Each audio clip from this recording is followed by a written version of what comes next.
Alhamdulillah membawa anak-anak murid Sekolah Agama Rakyat melawat kilang Barrel Coklat, dan dari wajah mereka kelihatan mereka pewaris berkualiti, sangat-sangat gembira, excited bila sampai ke kilang ini.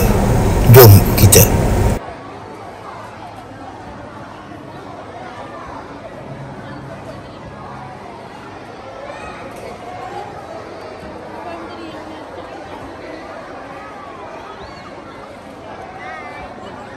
Berapa ringgit nak kasih nak habis?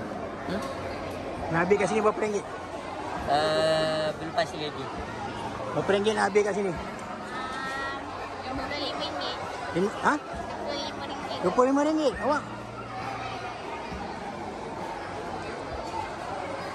Dekat sana tadi berapa? Dekat Yayasan Restu ada berapa ringgit habis? Dek, nak tunggu dulu sekejap. Tadi dekat Yayasan Restu berapa ringgit dah habis? RM50. Mak tuan. RM5. Okey, sini berapa ringgit dah habis? RM50. Berapa ringgit nak habis? RM80. RM80. Oh, mak. Banyak duitnya. Yang timur-timur ni biji koko. Rasa berapa sama macam buah manggis, asam manis, okey. So, cara dia nak jadikan dia coklat, kita akan keluarkan isi dengan biji ni, keluarkan, simpan dalam bekas kayu selama 7 hari. Itu kita panggil proses penampaian lah. Selepas 7 hari tadi kita akan jemur dengan cahaya matahari. Okey, selama 14 hari. Bila dah jemur baru kita buatkan, kita basuh dia, cuci dia bersih-bersih. Kemudian kita akan panggang dia menggunakan oven lah. Kita masukkan oven.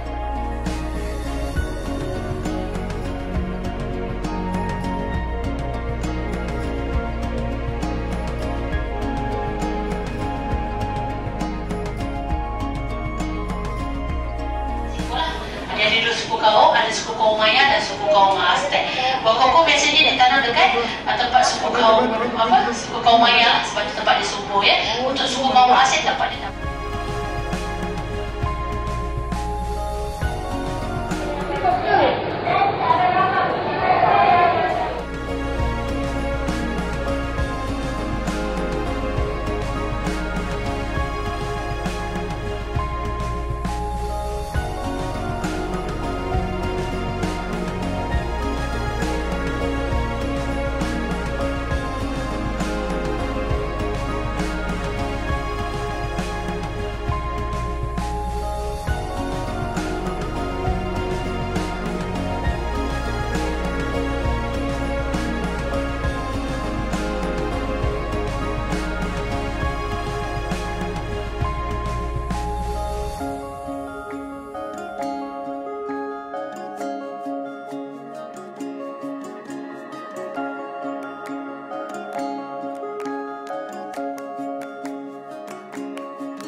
Kita baru saja selesai lawatan di kilang Barrel dekat Seri Kembangan. So kita dah memborong tadi, jangan tanya berapa harga. Memang sangat tempat yang sesuai untuk kanak-kanak ataupun sekolah rendah datang sini coklat, dan diorang dapat tahu sendiri pembelajaran macam mana penemuan coklat tu dibuat ataupun macam mana coklat tu sendiri dibuat di Malaysia ni. Dan banyak sejarah tentang coklat yang boleh dipelajari dekat kilang Barrel di sini.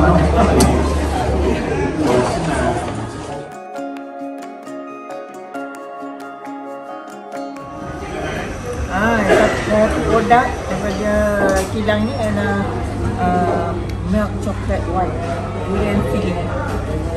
Durian coklat rasa durian. Mari kita cuba rasa. Betul-betul rasa durian.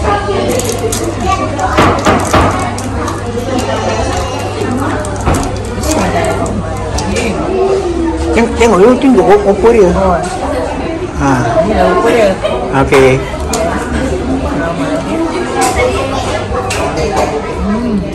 Tengok tunjuk dia punya ni. Yang putih tu.